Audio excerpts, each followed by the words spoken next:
At my dad's funeral, my brother said, "She's just here for the money, Dad's going to cut her off." Everyone turned as the lawyer walked in carrying a laptop. My dad's face appeared on the screen and he said 3 words. Hook asterisk imagine standing at your own father's funeral, barely holding yourself together, when your brother, Jason, looks you dead in the eye and publicly calls you a gold digger. "She's just here for the money," he sneered. "Dad's gonna cut her off." The whole room seemed to laugh. But what they didn't know, my father had one last, shocking message for all of us, and it was about to expose a betrayal so deep, it would leave them absolutely stunned. The story asterisk growing up, my dad, Robert Hayes, was my whole world. He was this incredibly successful real estate developer in Boston, built his empire from nothing.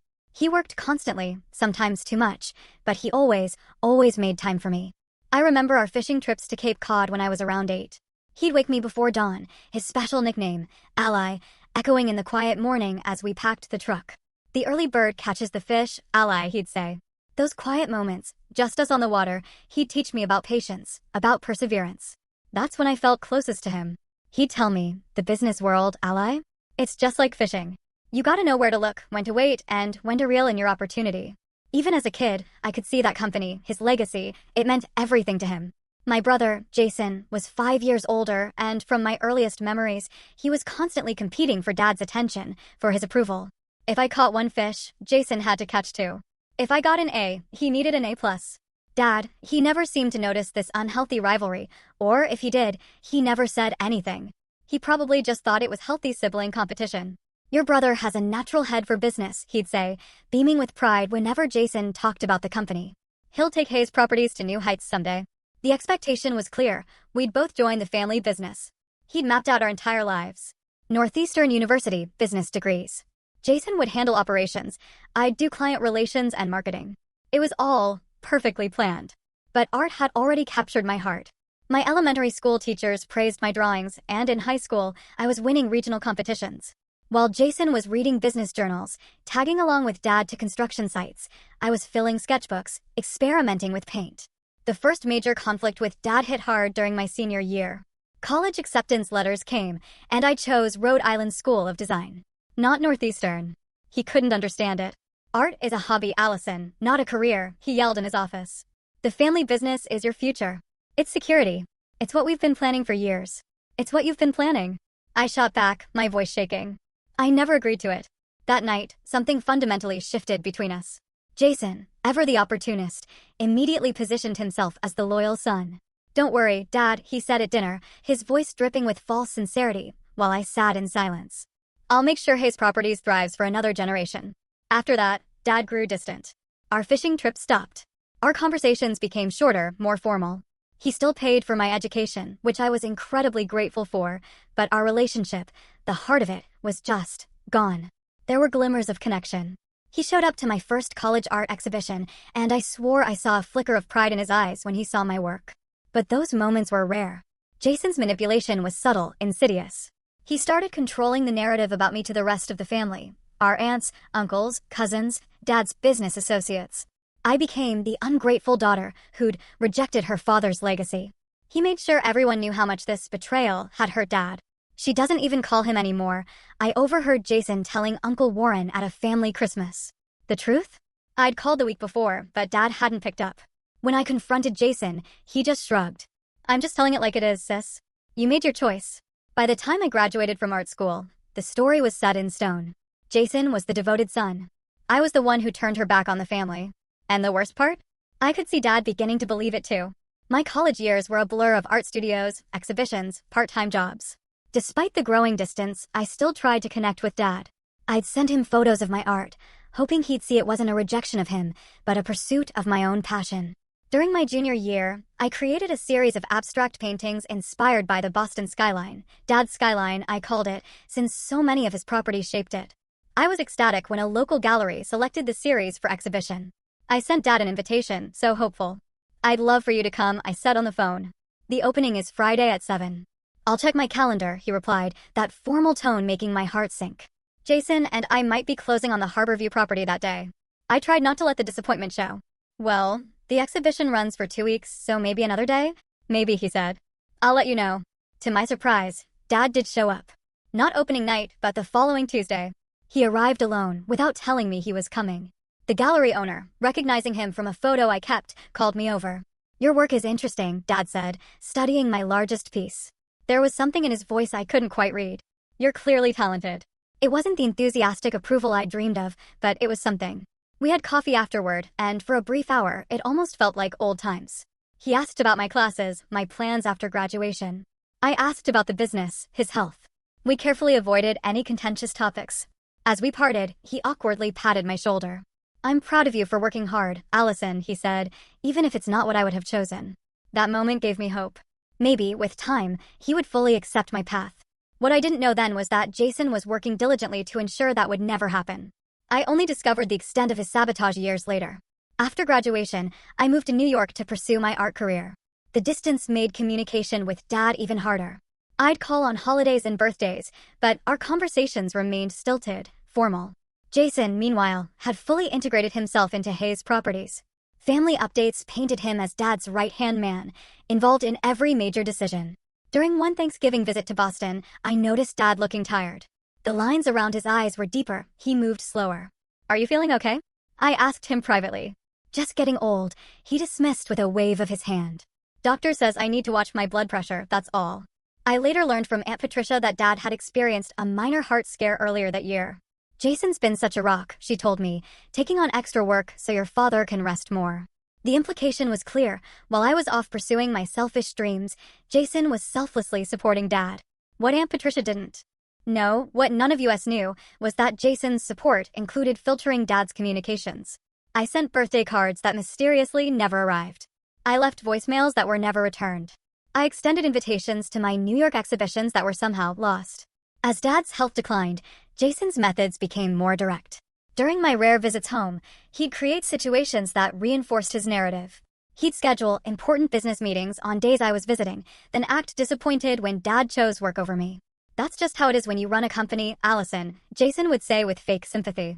"Some of us have responsibilities we can't ignore." 6 months before Dad died, I made one last, desperate attempt at reconciliation. I'd achieved a huge milestone. My work was featured in a prestigious Manhattan gallery, and a prominent art critic had praised my innovative vision. I called Dad, buzzing with excitement to share the news. The call went terribly. He seemed distant, almost cold. When I told him about the exhibition, he barely acknowledged it. "That's nice," he said flatly. Jason just secured the largest contract in company history, by the way. The Madison Avenue development. I tried to express genuine happiness for the company's success, but Dad cut me off. "Look, Allison, I'm very busy right now. Hayes Properties requires my full attention. Not all of us have the luxury of pursuing hobbies." His dismissal of my career as a hobby stung. After years of hard work, of legitimate accomplishments, he still couldn't see value in my path. When I tried to explain how important art was to me, how it wasn't just a hobby but my profession, he sighed heavily. "I'm too tired for this conversation. Maybe we should talk another time." We never did. That was our last real conversation. I hung up believing our relationship was broken beyond repair, that he would always see me as the daughter who disappointed him, the daughter who wasn't worth his time. I had no way of knowing then that every word of that conversation had been calculated, not by my father, but by Jason, who had been poisoning our relationship for years. And I had no idea that Dad had discovered the truth. Too late for us to reconcile in person, but not too late for him to set things right. I was in my New York apartment, preparing for a meeting with a gallery owner, when the call came. Not from Jason, not from immediate family, but from Harold Jenkins, Dad's longtime friend and attorney. "Allison," Harold said, his voice grave, "I'm sorry to inform you that your father suffered a major heart attack last night." My hand gripped the phone. Is he okay?" The pause that followed told me everything. "I'm so sorry, Allison. He passed away early this morning. Jason asked me to notify you." Jason asked Harold to call me. My own brother couldn't even pick up the phone to tell me our father had died. I sat down hard on my couch, the room spinning.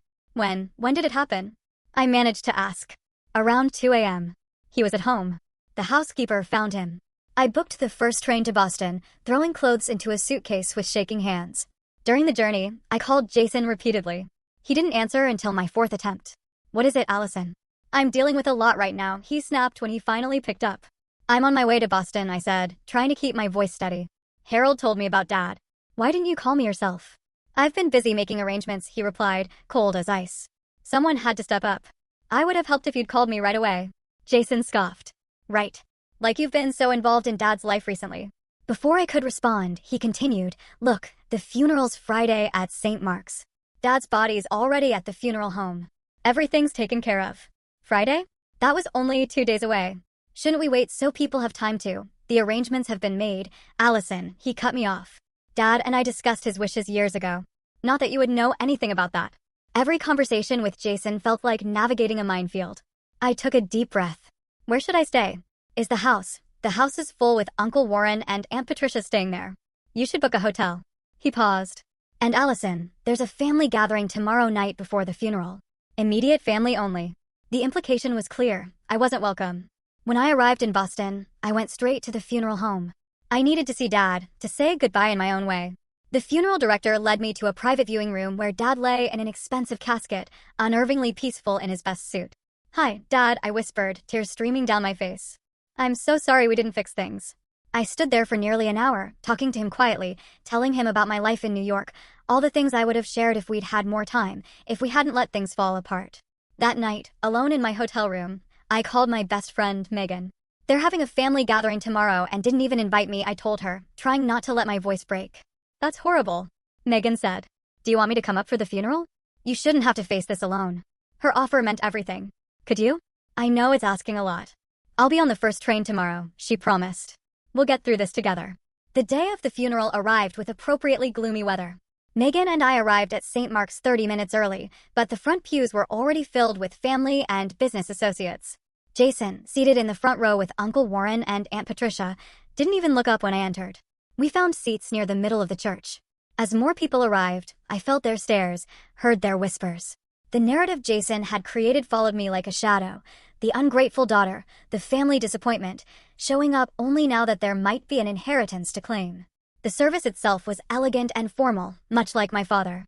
The priest spoke of Dad's business accomplishments, his contributions to the community, his dedicated parenting, looking pointedly at Jason during that last part. When it was time for the eulogy, Jason approached the podium with the confident stride of someone who belonged there.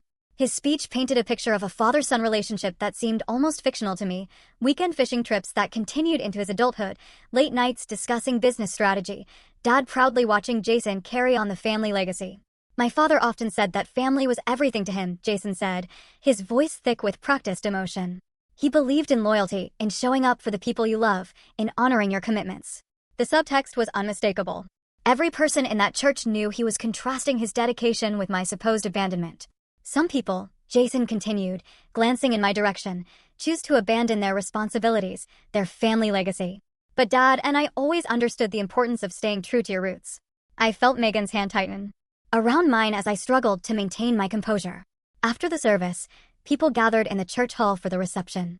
Several of Dad's business associates offered condolences, though most interactions were brief and awkward. Aunt Patricia hugged me stiffly, then quickly moved on. I was pouring myself a cup of coffee when Jason approached, flanked by 2 cousins. "Enjoying yourself?" he asked, his voice low, but carrying enough for nearby guests to hear. "It must be nice to show up after years of absence and be treated like family." "Jason, this isn't the time or place," I replied, trying to keep my voice steady. "We're here to honor Dad." "Honor Dad?" Jason laughed, the sound sharp and bitter. "Is that why you're here?"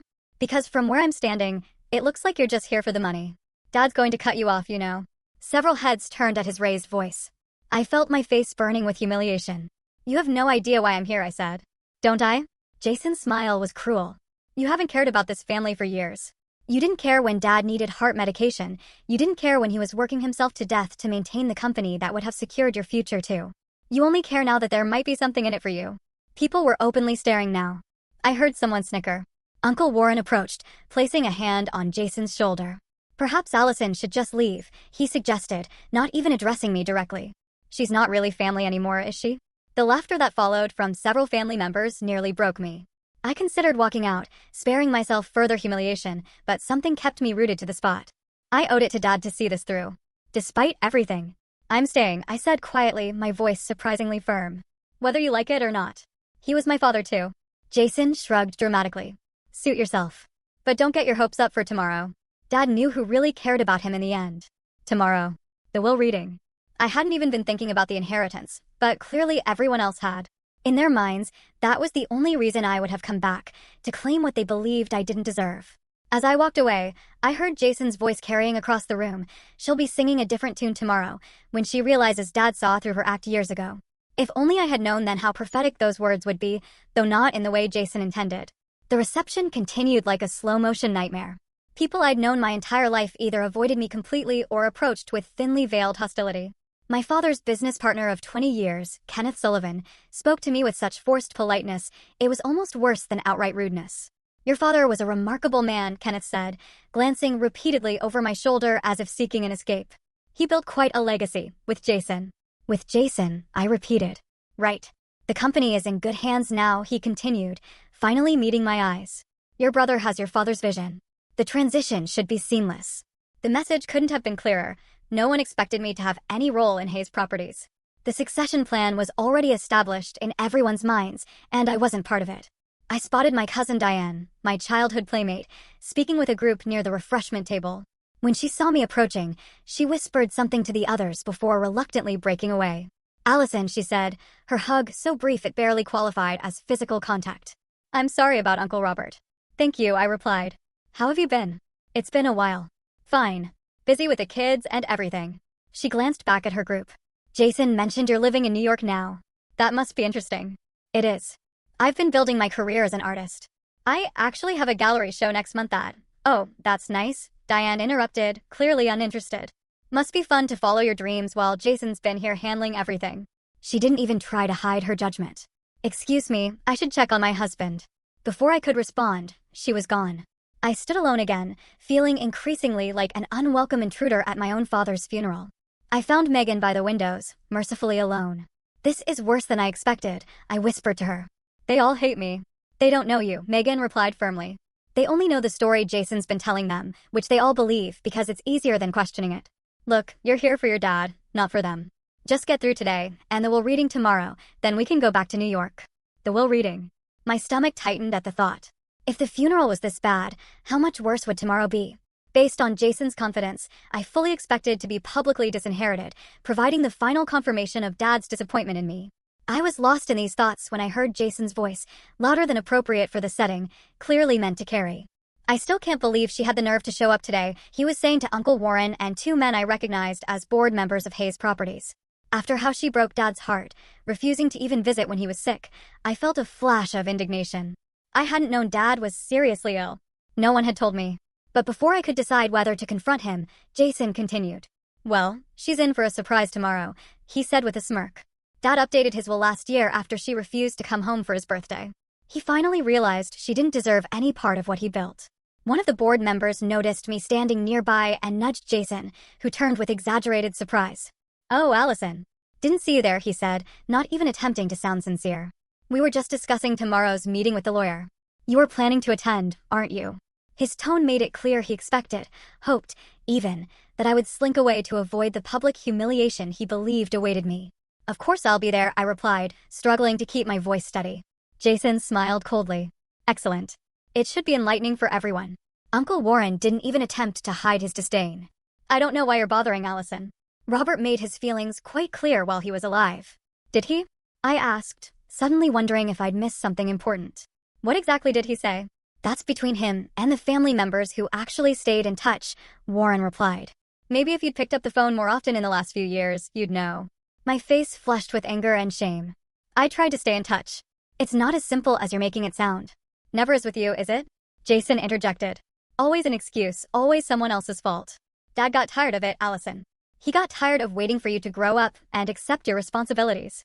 The conversation had attracted attention. Several nearby groups had gone quiet, openly watching our confrontation. I felt dozens of eyes on me, judging, condemning. "You have no idea what my relationship with Dad was like," I said, my voice finally breaking. "You have no right to. I have every right." Jason cut in. "I was there every day, through everything. While you were off playing artist in New York, I was helping him run his company, taking him to doctor's appointments, being an actual daughter. Sorry, I meant actual child." The deliberate slip elicited a few chuckles from the onlookers. My humiliation was complete. I stood there, fighting back tears as Jason smiled triumphantly. "Face it, Allison. You're just here for the money. Dad's going to cut you off. Everyone here knows it. You know it. Tomorrow we'll just make it official." I wanted to run. Every instinct screamed at me to flee this horrible place, These horrible people who had accepted Jason's version of reality without question. But leaving would only confirm their beliefs about me. Despite the burning humiliation, despite the tears I could barely hold back, I stood my ground. I guess we'll find out tomorrow, won't we? I managed to say before walking away with as much dignity as I could muster. Megan found me in the church's small garden. I finally allowed myself to cry. Those people are toxic, she said, sitting beside me. Jason has them all completely fooled. Maybe he's right, I whispered, doubt creeping in. Maybe I should have tried harder with Dad. Maybe I don't deserve anything. That's ridiculous. Megan said firmly. Your brother is manipulative and cruel, and whatever happens tomorrow with the will, you know your worth. Your father's money doesn't define your value, Allison. She was right, of course. But as we left the reception, I couldn't help feeling that tomorrow's will reading would be the final verdict on my relationship with my father, a public confirmation of his disappointment in me. I had no idea then that Dad had left a very different message for me, and for everyone else. The next morning dawned with the same gray skies that had hung over the funeral. I dressed carefully in a simple black dress, trying to prepare myself mentally for what was to come. Megan had offered to accompany me to the will reading, but I declined. This was something I needed to face alone. Call me the second it's over, she insisted as I left the hotel. No matter what happens. I promised I would, though I expected to be making that call in tears. The law offices of Jenkins, Baxter, and Wright occupied the top floor of one of Dad's downtown properties, a detail that felt like salt in the wound as I rode the elevator upward. Harold Jenkins, Dad's friend and attorney, had been handling the family's legal affairs for over 30 years. He would be the one to deliver what I assumed would be my final disappointment from my father.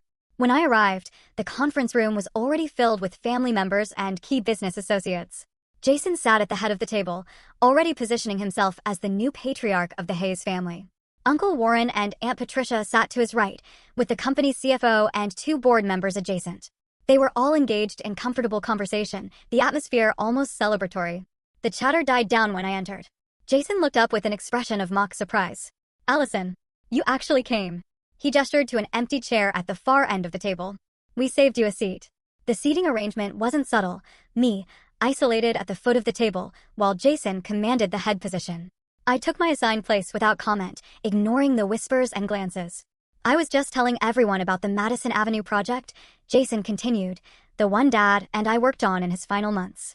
It's going to revolutionize that whole neighborhood. The implication was clear. This was a family business discussion that didn't concern me. I remained silent, counting the minutes until this ordeal would be over. At precisely 10 a.m., Harold Jenkins entered the conference room. Unlike the others, he greeted me with genuine warmth. Allison, thank you for coming, he said, briefly squeezing my shoulder before taking his position at the center of the table. I'm very sorry about your father. He spoke of you often. This simple kindness nearly broke my composure. I nodded gratefully, not trusting myself to speak. Harold placed his briefcase on the table and addressed the room. Before we begin, I want to thank you all for coming today. Robert Hayes was not only my client, but my dear friend for over 3 decades. His loss is deeply felt by everyone in this room.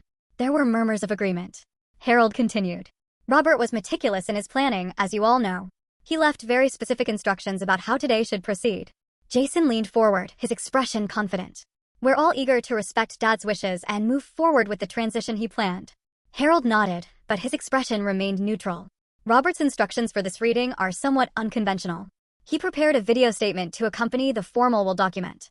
This announcement was met with confused looks. Video wills weren't unheard of, but they weren't common practice either, especially for someone as traditionally minded as my father. A video? Jason asked, a flicker of uncertainty crossing his face for the first time. He never mentioned that to me. Robert recorded it privately about 3 months ago, Harold explained. He was very specific that it should be viewed before the written provisions are discussed. I watched Jason's reaction carefully. The confidence that had radiated from him all morning seemed to waver slightly. He recovered quickly, but I had seen it. A moment of genuine surprise, perhaps even concern.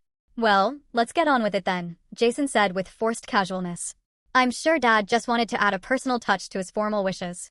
Harold nodded to his assistant, who had entered with a laptop and projector. We'll display the video on the screen at the end of the table. As the equipment was set up, the atmosphere in the room shifted.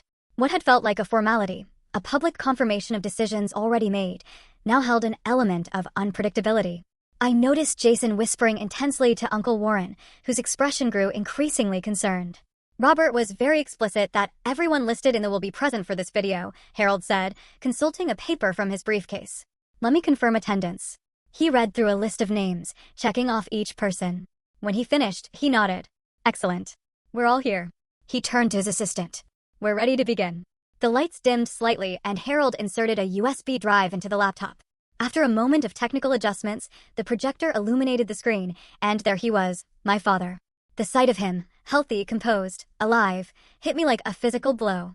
He sat at his desk in his home office, wearing the navy blue suit he reserved for important meetings. His silver hair was neatly combed, his expression serious but calm. He looked directly into the camera, creating the unsettling illusion that he was looking at each of us in the room. The conference room fell completely silent. Even Jason seemed momentarily stunned by this posthumous appearance of our father. Hello everyone, Dad began, his voice so familiar it made my throat tighten with grief. If you're watching this, then I'm no longer with you. I've asked Harold to share this message because there are truths that need to be spoken. Truths I regrettably didn't recognize until it was almost too late. He paused, seeming to gather his thoughts. I glanced around the table and noticed that everyone was leaning forward slightly, hanging on my father's every word. What I'm about to say will surprise many of you, Dad continued. It will upset some of you. But before I leave this world, I need to set the record straight. I felt a strange sensation in my chest, not quite hope, but something adjacent to it. My father's expression had softened, and for a brief moment, I saw a glimpse of the dad I remembered from those early fishing trips, the dad who had loved me unconditionally before everything changed. This is primarily a message about truth, he said, about family, about betrayal and forgiveness. His eyes seemed to look directly at me, and about second chances that come too late, but perhaps not too late to make right. As my father continued speaking, I realized that whatever I had expected from today's proceedings, I had been completely unprepared for what was about to unfold. I want to begin by speaking directly to my daughter, Allison, Dad said, his eyes seeming to find mine through the screen. If you're here, and I hope with all my heart that you are, I need to say something I should have said to you in person. I'm sorry.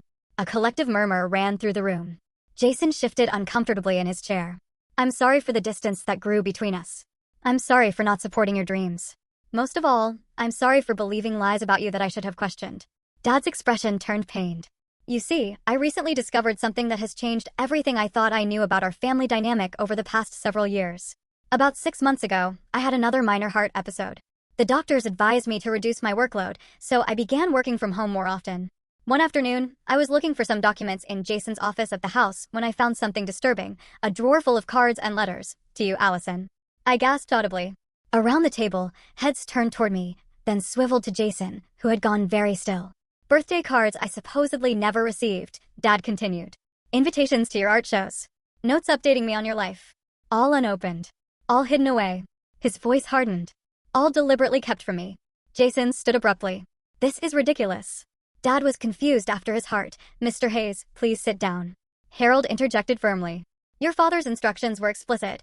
The video must be played in its entirety, without interruption. Jason sank back into his chair, his face flushed. On screen, Dad continued. That discovery led me to investigate further. I hired a private investigator, without Jason's knowledge, to look into other discrepancies I'd begun to notice. What I found was deeply troubling. Dad picked up a folder from his desk. The investigator discovered that Jason had been intercepting Allison's calls to the house and the office. He'd been deleting her voicemails, returning her calls when he knew she wouldn't answer, then telling me she was unavailable. He'd been actively sabotaging any attempt at reconciliation between us. The conference room had gone deathly quiet. I felt tears streaming down my face, unable to process the magnitude of what I was hearing. But that wasn't all, Dad said gravely. The investigation revealed something even more disturbing about the business. Jason had been engaging in questionable practices that go against everything Hayes Properties stands for. He'd been cutting corners on building materials, falsifying inspection reports, and in one case, bribing a city official to expedite permits. Someone gasped. The board members exchanged alarmed glances. I built this company on integrity, Dad said, his voice rising with emotion. My father taught me that our name meant something, that a Hayes property was built to last, built with pride and honesty. Jason betrayed those values for profit and expediency. Jason was now visibly sweating, his earlier confidence completely evaporated. This is a misunderstanding, he said to no one in particular. Dad was confused. The medication, Mr. Hayes. Harold warned again. Please. On screen, Dad's expression softened again. Allison, when I discovered all this, my first instinct was to call you immediately. But I realized something important. You shouldn't have to hear my apology over the phone. You deserved better than that. I made arrangements to come to New York, to see your life there, to meet you on your terms. My heart clenched painfully. But you never came, I whispered. As if hearing me, Dad continued. I had planned to visit you the week after that final call, the one where I was so distant. That call wasn't what you thought. I was distant because I was angry. Not at you, but at Jason and at myself for being so blind for so long. I was planning to surprise you in New York, to see your gallery, to finally tell you in person how proud I am of you. Dad paused, emotion overtaking him momentarily. My heart had other plans, it seems. So this video will have to serve as the apology and recognition you deserve. He picked up another folder. I've been following your career, Allison, not through Jason's filtered updates, but through art magazines and gallery websites. I've seen your reviews, your exhibitions. I've even purchased several of your pieces through an intermediary. This revelation stunned me completely. Dad had bought my artwork? Had supported my career anonymously? Your creativity, your vision, your determination to follow your own path, these are qualities to be admired, not condemned. I was wrong to try to force you into a mold that didn't fit. You aren't just a talented artist, Allison. You're a businesswoman in your own right, building something from nothing, just as I did when I was young. Dad straightened in his chair, his expression becoming more formal. Now, to the matter of my will and the future of Hayes Properties. Jason leaned forward again, tension evident in every line of his body. Given what I've discovered about Jason's business practices and his deliberate deception regarding Allison, I cannot, in good conscience, leave the company solely in his hands. My original will, drafted 5 years ago, would have made Jason the primary inheritor of both my personal estate and Hayes Properties, with a small trust established for Allison. Jason nodded slightly, as if this confirmed what he'd been telling everyone. That will has been revoked, Dad continued firmly. In its place, I have established the following provisions. The room went completely still. I could almost hear hearts beating in the silence. To my son, Jason Hayes, I leave a cash inheritance of $500,000 to be held in trust and distributed in annual payments of $50,000. Contingent upon his cooperation with the ethics investigation I have initiated at Hayes Properties and his completion of a business ethics program at Northeastern University. Jason's face drained of color. What? He whispered hoarsely. To my daughter, Allison Hayes, Dad said, his voice ringing with quiet authority, I leave my personal residence and its contents, my personal investment portfolio, and 51% ownership of Hayes Properties. The room erupted in shocked exclamations. Uncle Warren actually stood up in protest before Harold motioned him firmly back to his seat. On screen, Dad continued calmly through the uproar. Allison's artistic vision and ethical foundation make her the ideal person to guide Hayes Properties into the future. She may choose to take an active role in management or to serve as chairperson of the board while continuing her artistic career. That will be her decision. I couldn't breathe. This couldn't be happening. After years of believing Dad had rejected my choices, he was not only affirming them but entrusting me with his life's work. The remaining 49% of company shares will be distributed among the current board members and senior management, with specific allocations detailed in the written will, Dad explained. I've also established a foundation in my name to support arts education in Boston, to be directed by Allison. Dad looked directly into the camera again. I know this comes as a shock to everyone, particularly to Jason. Son, I hope that in time you will understand that this decision comes from love. Love for you, for Allison, and for the company that bears our name. The path you've been on leads nowhere good. My hope is that these provisions will guide you back to the values I tried to instill in you. Jason stood suddenly, knocking his chair backward. This is insane. He was manipulated. I'll contest this. I anticipated that reaction, Dad said, almost as if responding directly to Jason's outburst. Harold has comprehensive documentation of everything the investigation uncovered, including recorded conversations, falsified documents, and financial records. Contesting the will would only result in making this information public, possibly leading to criminal charges. Jason fell silent, his face a mask of fury and disbelief. Allison, Dad continued, his voice softening again, I know this is an enormous responsibility that you never asked for. If you choose to sell your shares or to take a different path entirely, I've included provisions for that as well. But I hope you'll consider accepting this role. Hayes Properties could benefit tremendously from your fresh perspective and ethical foundation. Dad paused, emotion returning to his features. More than anything, I wish we'd had the chance to reconcile in person. To go fishing again. To talk about your art. To rebuild what was broken. I'm so deeply sorry that won't happen now. Tears flowed freely down my face. Around the table, even those who had been coldest to me looked uncomfortable, avoiding my eyes. I'll conclude with this, Dad said. Family is complicated. Business is complicated. But integrity should never be complicated. It's either there or it isn't. Allison never lost hers, even when it would have been easier to compromise. That's why, in the end, she is the right person to carry on the Hayes legacy. Dad smiled, a genuine, warm smile that I hadn't seen in years. I love you both, Jason and Allison. I hope this decision leads to healing, to growth, and ultimately to a stronger family and company. Thank you all for listening. The screen went black. For several moments, no one spoke or moved. The silence was broken by the sound of Jason's harsh laughter. You think this changes anything? He said, glaring at me. You know nothing about running a real estate company. The board will never accept you. He looked around the table for support, but the board members were carefully avoiding his gaze. Harold cleared his throat. Perhaps this would be a good time to take a brief recess before we continue with the formal reading of the written will. There are additional documents and evidence that Mr. Hayes instructed me to share regarding the investigation he mentioned. Jason stormed out without another word. Most of the others followed, murmuring among themselves, casting uncertain glances in my direction. Only Harold remained, gathering his papers methodically. Did you know? I asked him quietly. About all of this? Harold nodded. Your father confided in me after he made his discovery. He was heartbroken about the time he'd lost with you. He paused, looking at me kindly. He was very proud of you, Allison. He kept a portfolio of articles about your exhibitions in his desk drawer.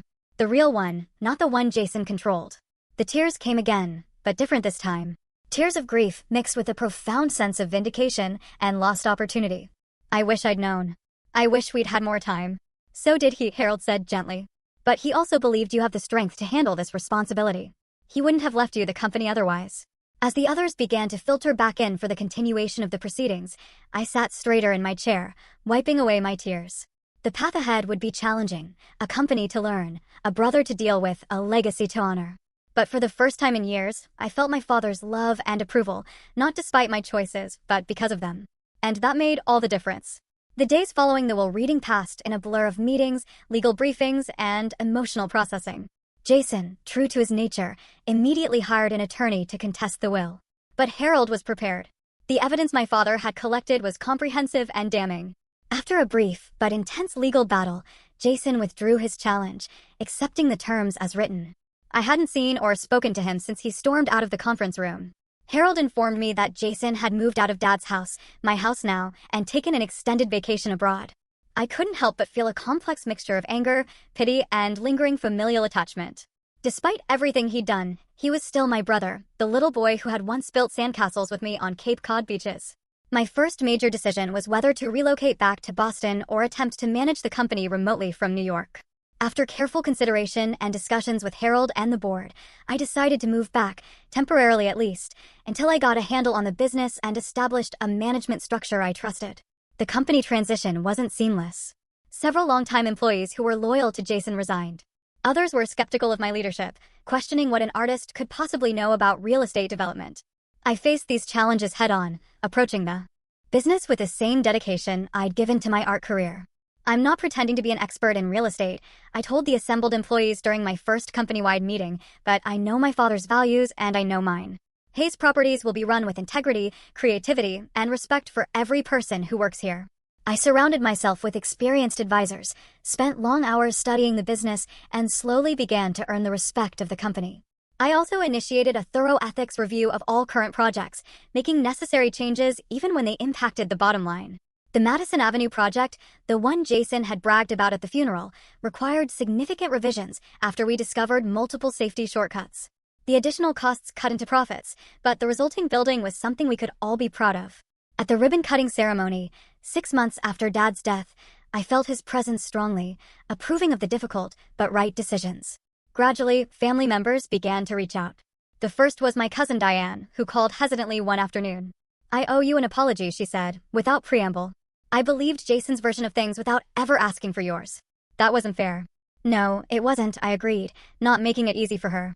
Years of judgment and exclusion couldn't be erased with one phone call. "I understand if you don't want to speak to me," Diane continued, "but I'd like a chance to rebuild our relationship, if you're willing." I considered her request. "I'm open to that, but it will take time, and I need you to understand that I never abandoned Dad. I never stopped caring about this family." "I know that now," she said quietly. "We all do."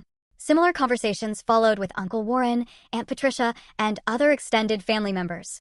Some were sincere in their remorse, others seemed more interested in maintaining connections to the family business than in genuine reconciliation. I welcomed the former while maintaining healthy boundaries with the latter. One of my most meaningful discoveries came when I finally moved into Dad's house. In his study, behind a false panel in the bookcase, one I remembered from childhood treasure hunts, I found a collection of my artwork. Not just the pieces he'd purchased anonymously, but photographs of my student work, newspaper clippings about exhibitions, even a framed copy of my art school diploma. Alongside these treasures was a leather-bound journal. Opening it with trembling hands, I found entries dating back years, chronicling Dad's thoughts about the business, about Jason, and about me. The early entries reflected his disappointment in my career choice, but as time passed, his tone changed.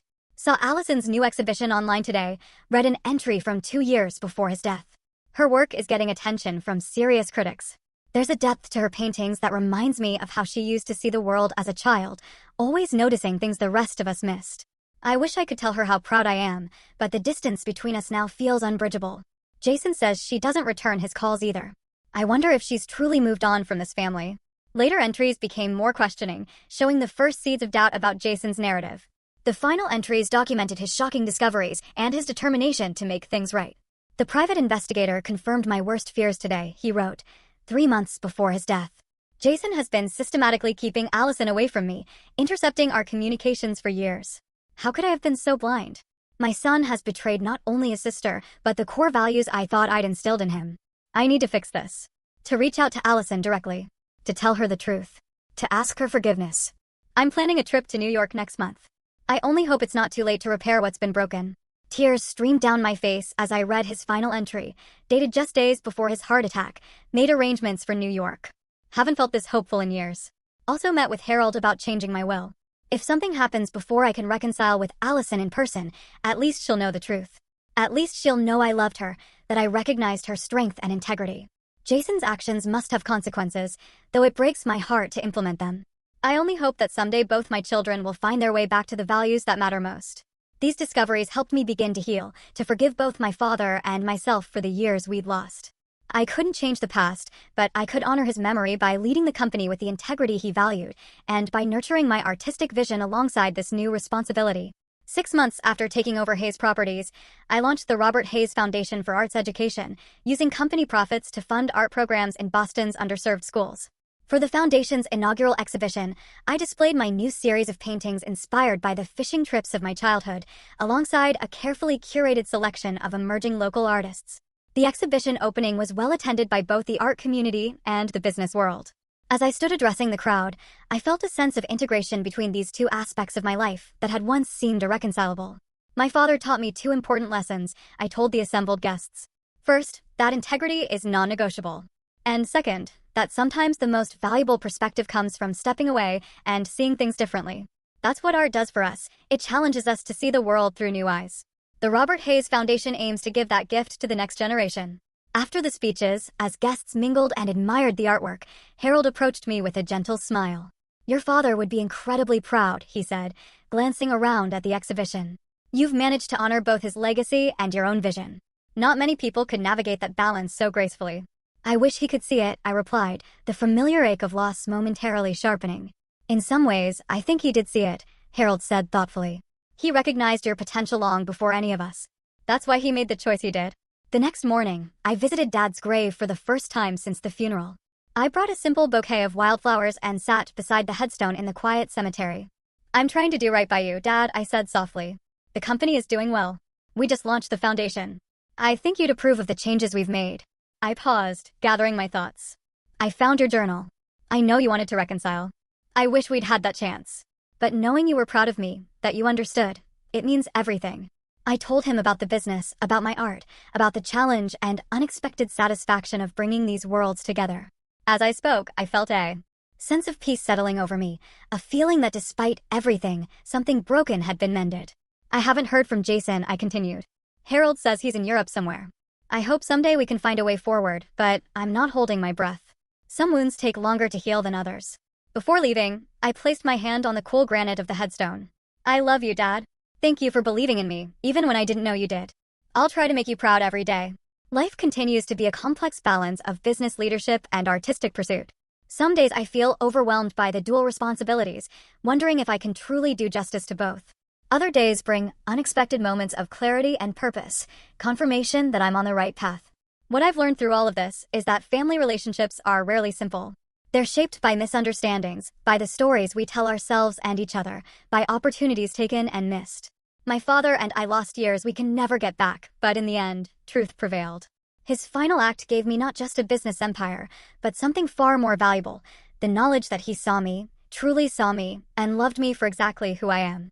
Call to action asterisk, have you ever experienced a moment when the truth finally came to light after years of misunderstanding? How did it change your perspective on your relationships? Tell me what you think, I really want to know, in the comments below. And if this story resonated with you, hit that like button and subscribe for more stories about family, healing, and finding your own path. Thank you for joining me on this journey, and remember that sometimes the greatest gifts come wrapped in the most unexpected packages.